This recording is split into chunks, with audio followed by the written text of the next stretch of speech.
नमस्कार। आज जो टॉपिक हम लेंगे वो है second unit, BSc part third का जो सेकंड यूनिट है वो पूरी यूनिट जो है कंपैरेटिव एनाटॉमी की है। और उसका जो है हम इंटेगुमेंट्स एंड इट्स डेरिवेटिव्स देखेंगे। तो सबसे पहले तो मैं डिस्कस करूँगा कंपैरेटिव एनाटॉमी होती क्या है, यानी कि तुलनात्मक जो संरचना किसी की हम अध्ययन करते हैं, या आकारिकी जिसको कहते हैं। एनाटॉमी को कहते हैं आकारिकी। आकारिकी का मतलब है कि किसी के संरचना, किसी भी जीव की संरचना, और कैसी संरचना, कंपैरेटिव। कंपैरेटिव मतलब तुलनात्मक रूप से। तो हम विभिन्न प्रकार के जीवों का, या हम कहें तो विभिन्न प्रकार के जो फाइलम्स हैं हमारे पास, वर्टिब्रेट फाइलम्स, यहाँ पर पर्टिकुलर हम बात कर रहे हैं वर्टिब्रेट्स की। तो वर्टिब्रेट फाइलम जो हैं, क्लासेस हैं, उनके हम जो है कंपैरेटिव स्टडी करेंगे, तुलनात्मक अध्ययन करेंगे। अब सबसे पहली बात तो ये आती है कि कंपैरेटिव तुलनात्मक जो है अध्ययन करने की क्या आवश्यकता आई इनकी, हमारा एम क्या है, इनको पढ़ने का उद्देश्य क्या है, सबसे पहले हमें ये पता होना चाहिए। तो उद्देश्य ये है कि हमने सबसे पहले क्लासिफिकेशन पढ़ा था, जीवों को क्लासिफाइड किया हमने। किस आधार पर क्लासिफाइड किया? उनमें मिलने वाली जो समानताएं हैं, उनमें मिलने वाली विभिन्नताएं, उनके आधार पर हमने उन्हें समान, एक जैसे समानता रखने वाले जीवों को समान ग्रुप में रखा, और असमानता रखने वाले उनको अलग अलग ग्रुप में रखा। तो ये जो रखा है, क्लासिफिकेशन किया है, ये किस आधार पर किया है? हमने उनका एनाटॉमिकल स्टडी की है, ठीक है। यानी कि हमने उनकी आकारिकी, उसका संरचनात्मक जो है अध्ययन किया, और उसके आधार पर हमने उनको एक ग्रुप में रख दिया। तो जब हम देखेंगे कि इसका फ़ायदा क्या है, अब जैसे अभी मान लीजिए हम इंटेग्यूमेंट्स की बात करते हैं, यानी कि त्वचा की बात करेंगे। तो जैसे जलीय जीव हैं, उनमें मिलने वाली जो त्वचा है वह, उसकी संरचना अलग होती है, उत्पत्ति समान है इनकी, ध्यान रखना। स्किन जो है या इंटेग्यूमेंट है किसी भी तंत्र की, कोई भी एक पर्टिकुलर तंत्र लेंगे, सिस्टम लेंगे, तो उसकी जो उत्पत्ति है, इनकी उत्पत्ति समान होती है। लेकिन ये वातावरणीय कारकों के कारण, या जिस वातावरण में ये रहते हैं उसमें, उसके कारण इनमें कुछ संरचनात्मक परिवर्तन आ जाते हैं, और इनमें इसी आधार पर विभिन्नताएं पैदा हो जाती हैं। जैसे कि हम बात करते हैं, त्वचा की ही बात कर रहे हैं, पहला टॉपिक हमारा त्वचा का ही है, तो आगे हम इसको डिटेल्ड करेंगे। फिर भी मैं एक थोड़ा सा बताता हूँ कि जैसे त्वचा की हम बात करते हैं, जलीय जीव है, उनकी त्वचा जो है अलग तरह की होती है। उनकी त्वचा पर थोड़ा म्यूकस ग्लैंड पाई जाती हैं, ठीक है, स्केल्स पाए जाते हैं। यदि स्थलीय जीवों की बात करेंगे तो उनकी त्वचा जो होगी वो थोड़ी रफ होगी, ठीक है। रेगिस्तान में मिलने वाले हैं उनकी और थोड़ा रफ होगी। जो जीव उड़ते हैं, जैसे पक्षी उड़ते हैं, तो उनकी त्वचा पर फीदर्स पाए जाते हैं। तो ये जो चीज़ें हैं, इनकी उत्पत्ति समान है, लेकिन चूंकि इनका कार्य अलग अलग है, इसी वजह से इनमें जो है ये परिवर्तन आ गए हैं।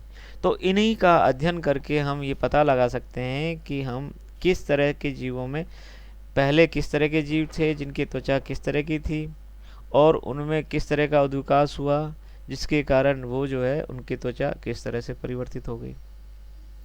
तो हमारा बेसिक कंपैरेटिव एनाटॉमी का काम क्या है कि हम जीवों में जो होने वाले परिवर्तन है समय के साथ, जो इवोल्यूशन हुआ था, वो उसको जस्टिफाई करता है। ये कि हम उसकी संरचना को देख के हम ये कह सकते हैं कि हाँ, वास्तव में ये जो है जलीय जीव है, और इसको इस ग्रुप में रखा है तो ये सही रखा है, ठीक है। तो सबसे पहला काम तो हमारा ये हो गया कि कंपैरेटिव एनाटॉमी क्यों कर रहे हैं, क्योंकि हमें जीवों के, विभिन्न प्रकार के जीवों में पाए जाने वाले जो संरचनात्मक परिवर्तन हैं एक ही तरह की सिस्टम में, तो वो क्यों हुए, और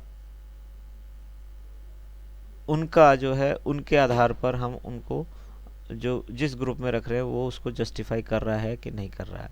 तो ये चीज़ सबसे पहला हमारा ये उद्देश्य होना चाहिए। अब बात करते हैं इंटेगुमेंट या स्किन की। स्किन यानी त्वचा। यदि इसकी डेफिनेशन की बात करते हैं हम, तो जो डेफिनेशन है सिंपली किसी भी जो एनिमल की आउटर मोस्ट जो प्रोटेक्टिव कवरिंग होती है उसी को स्किन कहा जाता है। जो सबसे बाहर की जो एक रक्षात्मक कवर होता है उसको हम स्किन के रूप में लेते हैं। और ये ओरिजिन जो होता है इसका वो एपिडर्मिस से या होता है इसका। अब बात करते हैं इसके फंक्शंस की। बात करते हैं फंक्शन में जो है विभिन्न प्रकार के, या इसको कहें तो जैक ऑफ ऑल ट्रेड्स भी कहा जाता है कि यह हर तरह के फंक्शन करती है। फंक्शन में सबसे पहला है प्रोटेक्शन। तो चूंकि ये आउटर मोस्ट कवरिंग होती है बॉडी की, तो ये बॉडी को प्रोटेक्ट करके तो रखती है। आपने सुना होगा कई बार क्या होता है कि बर्निंग हो जाती है, किसी कोई व्यक्ति जल जाता है, जलने के बाद उसकी जो है डेथ होना स्वाभाविक है। यदि बर्निंग या जल जो उसका मतलब स्किन जो है वो यदि जल गई है तो वो जलने से नहीं मरता है, मरता जो है उसके इन्फेक्शन की वजह से मरता है। क्योंकि जलने के कारण क्या होगा कि उसकी जो आउटर कवरिंग है, जो हमारी स्किन है, वो कई तरह के जो है इन्फेक्शन से बचाती है हमें। तो जब जलने के कारण क्या होगा कि जो हमारी स्किन है वो हमारी जो स्किन है वो डैमेज हो जाती है, और जो वातावरण में पाए जाने वाले जो इन्फेक्शियस एजेंट्स हैं जैसे बैक्टीरिया, वायरसेस हैं, तो वो क्या करते हैं कि स्किन के अंदर जो इन्फेक्शन पैदा कर देते हैं, जिसके कारण जो है व्यक्ति की मृत्यु हो जाती है। तो ये एक तरह से बहुत मेजर जो है प्रोटेक्टिंग लेयर के रूप में काम करती है। इसमें जैसे विभिन्न प्रकार के जीवों में स्केल्स पाए जाते हैं, बोनी प्लेट्स पाई जाती हैं, फैट की लेयर पाई जाती है, फीदर्स पाए जाते हैं, हेयर्स पाए जाते हैं। ये भी जो हैं, ये जो चोट लगने की जो इंटेंसिटी है उसको भी ये कम कर देते हैं। यानी कि जो बॉडी की जितनी ज़्यादा मोटी कवरिंग होगी ऊपर की, और तो उसको जो इंजरी होने का जो खतरा है वो भी कम हो पाता है। ठीक है। ये जो स्किन है ये कई बार क्या होता है कैमोफ्लेज की तरह काम करती है। आपने जो है कैमलियन देखा होगा, गिरगिट, उसकी जो स्किन है वो कलर चेंज करती है, तो उसमें पिगमेंट्स पाए जाते हैं। तो पिगमेंट्स की वजह से जो है उसकी स्किन डिफरेंट डिफरेंट जो उसके आसपास का जो एनवायरनमेंट है उसके अकॉर्डिंग वो जो है कैमोफ्लेज यानी कि उसकी जैसी जो है कलर कर लेता है, तो वो अपने आप को प्रोटेक्ट करके रखता है अपने दुश्मनों से। स्किन में कई तरह के पिगमेंट्स पाए जाते हैं, और ये पिगमेंट की वजह से भी जो है इसमें सोलर रेडिएशन जो के से बचाव होता है। जो मेलेनिन होता है वो हमें क्या यूवी जो रेडिएशन है उससे भी प्रोटेक्ट करके रखता है। अब दूसरा पॉइंट आता है लोकोमोशन। लोकोमोशन यानी कि गमनांक के रूप में स्किन कैसे काम में करती है। जैसे हमने देखा है कि फ़िश जो होती हैं, फ़िश की में फिन्स पाए जाते हैं, फिन्स होते हैं ना उसमें, तो पैल्विक फिन्स होते हैं, पेक्टोरल फिन होते हैं, कॉडल फिन होते हैं। तो ये जो फिन्स होते हैं ये क्या है, स्विमिंग में काम करते हैं, स्विमिंग जो है उसमें हेल्प करते हैं। ठीक है। साथ ही अपने फ्रॉग्स होते हैं, टर्टल्स होते हैं, यानी कि जो कछुआ जो होता है। फिर एक्वाटिक बर्ड्स होती हैं जो जल में जो पाई जाने वाली जो बर्ड्स होती है ना, जैसे डक है, तो उनकी जो स्किन जो उनकी जो पैर होते हैं उनके बीच में जो है स्किन वेब पाया जाता है, और ये जो स्किन वेब है ये इनको स्विमिंग करने में, तैरने में हेल्प करता है, पानी के अंदर जो है तैरने में हेल्प करता है। इसी तरह से एम्फीबिया में एडेसिव पैड्स पाए जाते हैं, जो स्किन के निचली हिस्सा, जो पैर का जो निचला हिस्सा होता है उसमें एडेसिव पैड्स पाए जाते हैं। ये क्या चिपकने में, सरफेस पे चिपकने में मदद करते हैं। कई क्लॉज जो नाखून पाए जाते हैं, जैसे कार्निवोरस जो जीव होते हैं, जो कि जैसे मान लीजिए कैट वगैरह है और लॉयन है, इनमें क्या होता है क्लॉ होते हैं, और ये क्लॉ जो होते हैं ये भी क्लॉ जो है हेल्प करता है। बाघ और जैसे बिल्ली है, ये पेड़ पर चढ़ जाती हैं, तो क्लॉ क्या करता है, उनको उनको एक तरह से ऊपर चढ़ने में मदद करता है। इसी के साथ साथ जो है शॉर्ट टेल पाई जाती है बर्ड्स के अंदर। वो क्या है कि जो फ्लाइंग के दौरान हेल्प करती है।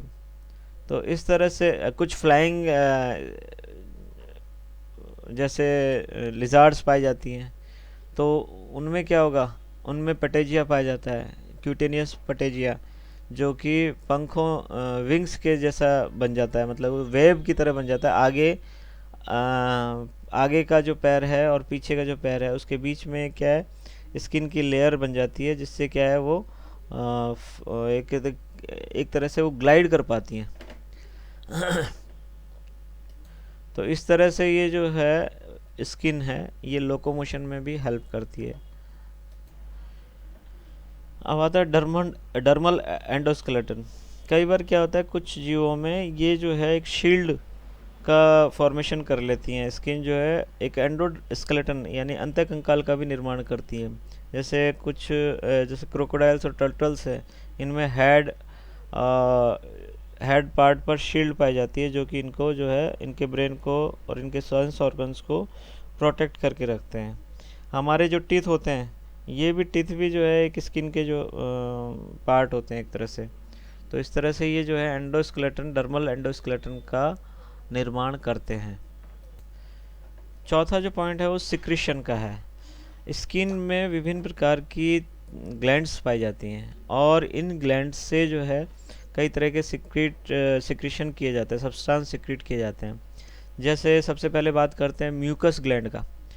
तो म्यूकस ग्लैंड जो है एक्वाटिक जितने भी एनिमल है, उनकी जो स्किन है उसमें म्यूकस ग्लैंड पाई जाती है, और ये म्यूकस का सिक्रेशन करती हैं। और ये क्या करती है, वाटर को जो है होल्ड करके रखती है। म्यूकस जो है लसलसा होता है ना, आपने फिश वगैरह का या फ्रॉग वगैरह देखा होगा, तो उसको पकड़ने की कोशिश की हो तो वो बहुत चिकना चिकना होता है। वो चिकना क्यों होता है, क्योंकि उसकी जो स्किन है उस पर म्यूकस ग्लैंड पाई जाती हैं, और वो म्यूसिन नाम का सिक्रेशन करती है सब्सटेंस, जो कि म्यूकस जो है वो वाटर को होल्ड करने की कैपेसिटी रखता है, बॉडी को मॉइस्ट करके भी वो रखती हैं। ठीक है, तो ये फिश और फ्रॉग वगैरह में पाए जाते हैं। पॉइजनस ग्लैंड भी स्किन का ही मॉडिफिकेशन है, रूपांतरण है। तो ये क्या करती हैं, पॉइजनस ग्लैंड जो हैं, स्नेक वगैरह में पॉइजनस ग्लैंड पाई जाती हैं। ठीक है, तो ये क्या है, डिफेंस का पॉइजन का जो है सिक्रेशन करती हैं। इसी तरह से यूरोपाइजियल ग्लैंड जो होती हैं, ये बर्ड्स में पाई जाती हैं, और ये बर्ड्स में क्या करती हैं, ऑयल का सिक्रेशन करती हैं। आपने बर्ड्स को देखा होगा बैठकर और चोंच से अपनी जो है फीदर्स को संवारते रहते हैं, इसको प्रिनिंग बोलते हैं।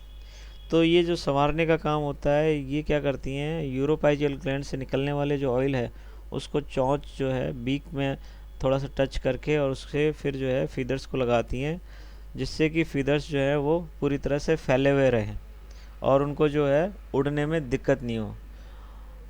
बारिश के अंदर भी ये कभी भी जो है इनके फीदर्स जो हैं वो नहीं होते, एक तरह से इकट्ठे नहीं होते हैं। देखा हो तो आपने कभी, ऐसा गीला भी नहीं होता है, लगभग थोड़ा सा झड़कारते हैं और पानी सारा निकल जाता है। तो उसके कारण क्या है, क्योंकि उनके जो फीदर्स पर जो है ऑयल का जमाव हुआ रहता है, और ये जमाव किसकी वजह से होता है, इसमें पाए जाने वाले यूरोपाइजियल ग्लैंड जो हैं उनसे जो है ऑयल का सिक्रेशन होता है, और ये ऑयल जो है वो चोंच में भरकर और उसको धीरे धीरे से उनको फीदर्स पर लगाते हैं।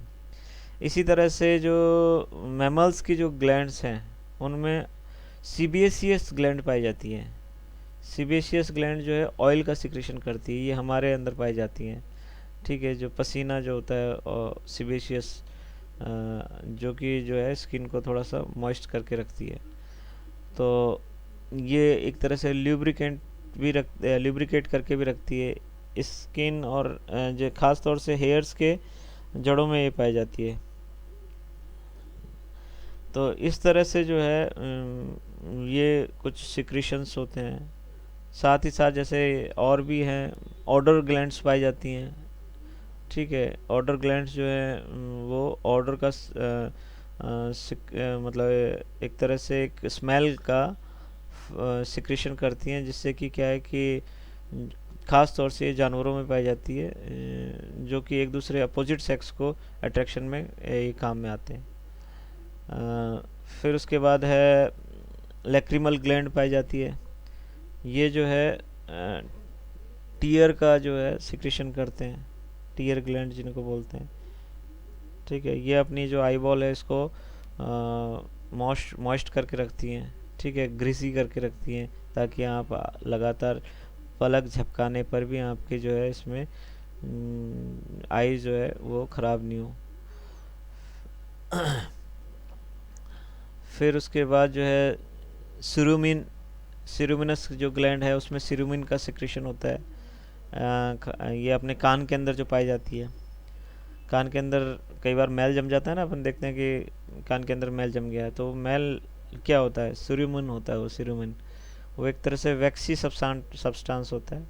ये भी जो है प्रोटेक्ट करके रखता है अंदर, कान के अंदर कोई किसी तरह का कोई जो है छोटे मोटे जो है जानवर या कीड़ा वगैरह कुछ नहीं जा पाए, या उन कान को जो है उसको प्रोटेक्ट करके रखे। इस वजह से भी ये सिरुमिन का सिक्रेशन होता है। तो ये जो है स्किन का जो ये चौथा जो पार्ट था सिक्रेशन, ये सारे सिक्रेशंस जो होते हैं विभिन्न प्रकार की पाई जाने वाली ग्लैंड्स के कारण होता है। और ये जो ग्लैंड्स होती हैं ये स्किन में पाई जाने, स्किन के अंदर ही होती हैं, तो स्किन का ही एक तरह से पार्ट होती हैं। पांचवा जो है वो है फूड स्टोरेज। फूड स्टोरेज में कैसे पार्टिसिपेट करती है स्किन? हमने देखा है कि हमारे अंदर काफ़ी फैट का डिपोजिशन होता है। ये जो फैट का डिपोजिशन होता है ये ब्लैबर, ये स्किन के जस्ट नीचे की जो सतह होती है वहाँ एक फैटी लेयर का निर्माण हो जाता है। ख़ास तौर से ये जो ब्लैबर की लेयर होती है बच्चों में पाई जाती है, जो कि इंसुलेशन का काम करती है। बच्चों में जो छोटे बच्चे होते हैं ना, इन्फेंट, बिल्कुल छोटे बच्चे, नवजात जो शिशु होते हैं, उनकी स्किन जो होती है थोड़ी सी फैटी होती है, उनमें ब्लैबर की लेयर पाई जाती है। तो वो क्या करती है, उसको इंसुलेट करके रखती है बच्चों को। ठीक है, कुछ एनिमल्स में ये जो लेयर होती है काफ़ी मोटी होती है, तो ये सबक्यूटेनियस फैट के कारण होती है। जैसे कि जो पोलर बियर होते हैं वो 6-6 महीने के लिए हाइबरनेशन पर जाते हैं, यानी कि इतना खाते हैं और वो खाना जो है वो फैट के रूप में डिपॉजिट हो जाता है। और फिर उसके बाद जब सर्दियाँ आती हैं वहाँ पर पोलर मतलब कि ध्रुवों पर रहने वाले जो भालू होते हैं वाइट कलर के होते हैं वो फिर हाइबरनेशन में चले जाते हैं। जब तक वो बिल्कुल बर्फ़ पड़ती रहती है, ठंड -20 डिग्री तक पहुँच जाती है, तब वो क्या है कि वो बिल्कुल कहीं गुफा के अंदर जाकर और सो जाते हैं। और जब तक वो सर्दी रहती है 3-4-5 महीने तक, तब तक वो जो है उस डिपॉजिट जो फैट है उसका ही इस्तेमाल करते हैं। और फिर जब बसंत ऋतु आती है फिर दोबारा वो जो है खाने के लिए निकल के हाइबरनेशन से बाहर आते हैं। तो ये जो है इस तरह से फूड स्टोरेज का भी काम करती है हमारी जो है त्वचा। अब आता है छठा पॉइंट है टेम्परेचर कंट्रोल। टेम्परेचर कंट्रोल की यदि बात करते हैं तो ताप नियमन का काम जो है स्किन करती है, साथ ही साथ ब्लड भी करता है। लेकिन एक जो है स्किन भी जो है हमारी बॉडी के जो टेम्परेचर है उसको मेंटेन करके रखती है।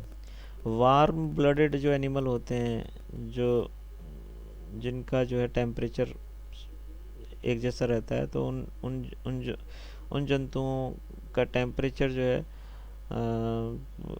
उनके ऊपर पाए जाने वाले फीदर्स हैं, स्केल्स हैं, फर हैं, जिससे कि जो है वो बॉडी के टेम्परेचर को कंट्रोल करते हैं। साथ ही साथ मैमल्स के अंदर जो है स्वेट ग्लैंड्स पाई जाती हैं, जिससे कि जो है पसीना जिससे निकलता है, स्वेट निकलता है, और वो स्वेट जो है वो इवेपोरेट होता रहता है लगातार, यानी कि वो वाष्पीकृत होता रहता है, जिससे कि जो बॉडी का जो टेम्परेचर है वो कंट्रोल में रहता है, एक मेंटेन्ड रहता है।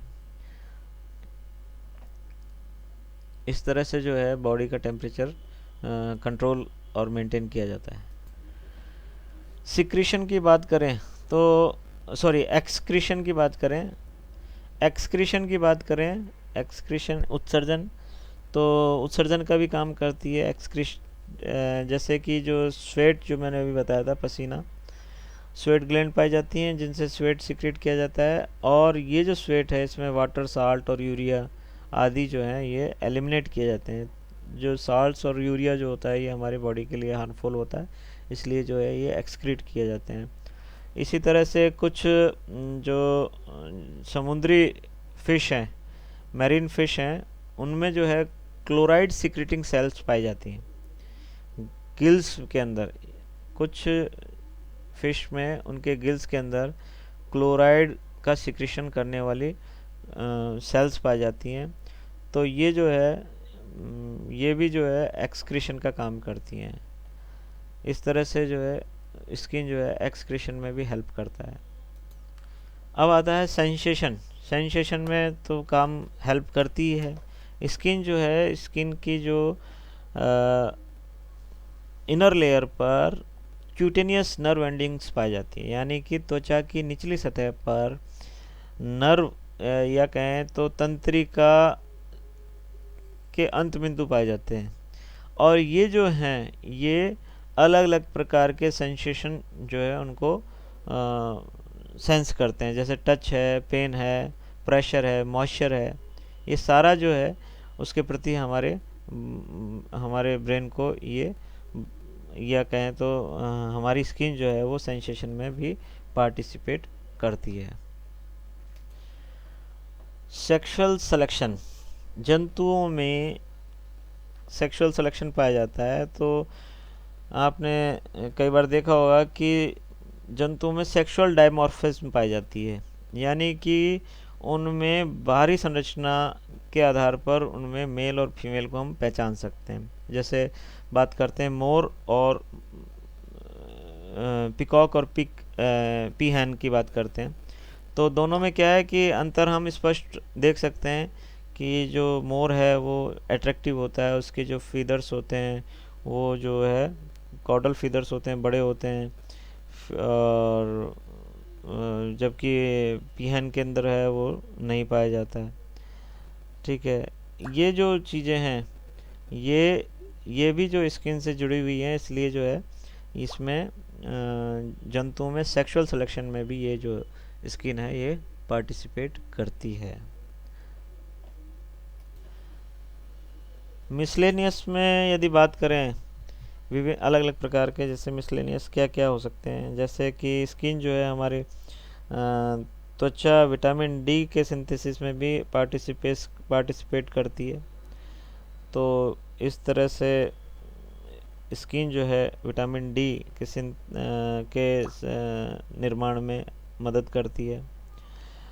कुछ जंतुओं में ब्रूड पाउच पाया जाता है, ये भी त्वचा का ही रूपांतरण होता है। कुछ फिश में पाया जाता है, कुछ एम्फीबियन में भी पाया जाता है। ब्रूड पाउच जो होता है ना, एक पाउच जिसके अंदर एग्स को संजो कर रखा जाता है या उनको प्रोटेक्ट करके रखा जाता है, और जब हैचिंग हो जाती है तब उसमें से जो है बच्चे निकल के बाहर आते हैं। तो वो ब्रूड पाउच होता है, जिससे कि क्या है उनको जंतुओं को अपनी जो प्रोजेनी है उसको प्रोटेक्ट करके वो रख सकती हैं।